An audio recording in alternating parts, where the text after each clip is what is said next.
বা যারা বাংলাদেশ থেকে সৌদি আরবে ঘুরতে চাচ্ছেন, আমি পুরোটা সৌদি আরব ঘুরতে চাই, তো আপনারা নির্ভয়ে যে কোনো সময় যে কোনো অঞ্চল দিয়ে আপনারা প্রবেশ করতে পারেন। আসসালামু আলাইকুম ওয়া রাহমাতুল্লাহি ওয়া বারাকাতুহু। নতুন আরেকটা সুখবর নিয়ে আজকে আমার এই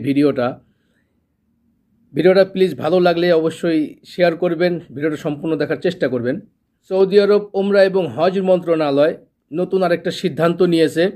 সেই সিদ্ধান্তটা আমার কাছে এতটাই ভালো লাগছে, আশা করি আপনাদের কাছেও ভালো লাগবে। বিশ্বের বিভিন্ন দেশ থেকে যারা উমরা হজ যাত্রীরা আসতো, তখন 15 দিনের মেয়াদ ছিল বা 15 দিন একটা প্যাকেজ ছিল। তো প্রায় মাসখানেক আগে সৌদি সরকার সেই 15 দিন মেয়াদকে 3 মাসে পরিবর্তন করেছে। মানে আপনারা ম্যাক্সিমাম সৌদি আরবে এসে 3 মাস বসবাস করতে পারবেন, 3 মাস থাকতে পারবেন উমরা ভিসায় এসে।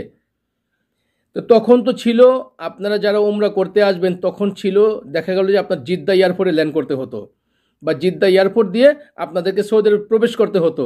কিন্তু এখন সেই নিয়মটা এখন আর নেই।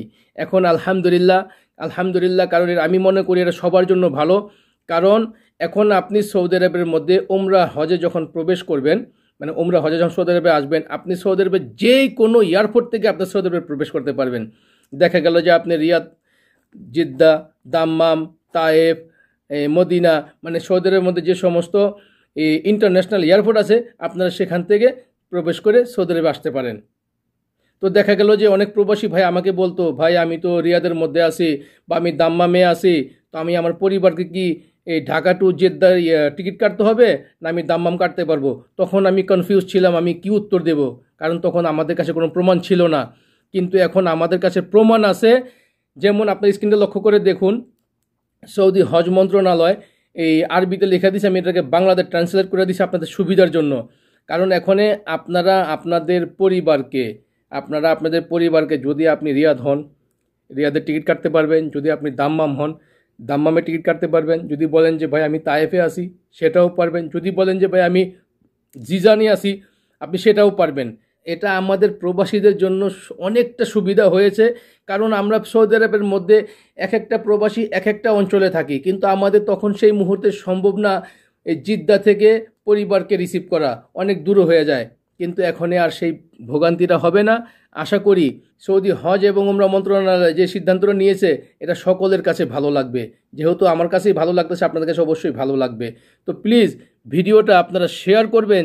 যারা সৌদি আরবের মধ্যে এই প্রবাসীরা আছেন বা যারা বাংলাদেশ থেকে সৌদি আরবে ঘুরতে চাচ্ছেন, আমি পুরোটা সৌদি আরব ঘুরতে চাই, তো আপনারা নির্ভয়ে যে কোনো সময় যে কোনো অঞ্চল দিয়ে আপনারা প্রবেশ করতে পারেন। দেখা গেল যে আপনারা যদি বলেন যে না আমি প্রথমে রিয়াদ দিয়ে এই দাম্মাম হয়ে তারপরে আমি মক্কা মদিনা উমরা করে যাব, আপনারা সেটাও পারেন। মানে আপনারা ইচ্ছা করলে এখন যেই কোনো অঞ্চলে যেই কোনো শহরে এয়ারপোর্টের মাধ্যমে প্রবেশ করে আপনারা পুরো সৌদি আরব ঘুরতে পারেন। তো প্লিজ ভিডিওটা যদি আপনাদের কাছে বিন্দু পরিমাণ ভালো লাগে, একটা লাইক অবশ্যই দেবেন, ভিডিওটা শেয়ার করবেন, আমার পেজটাকে ফলো করবেন। আসসালামু আলাইকুম রহমতুল্লাহি ওয়া বারাকাতুহু।